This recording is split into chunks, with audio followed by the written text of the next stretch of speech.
Higit pa sa mga panalo sa hardwood, isang makasaysayang tagumpay para sa buong Pilipinas ang ipinagdiriwang ngayon ni Coach Yeng Guiao. Ang ibang detalye alamin sa pag-abante ni Carlo Villaseñor.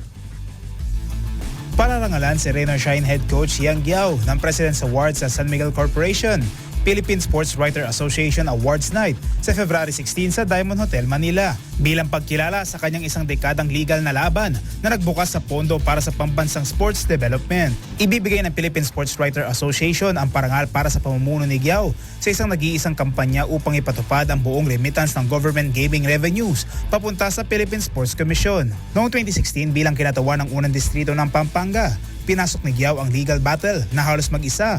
Tulong lamang ang legal counsel na si Attorney June Guzman.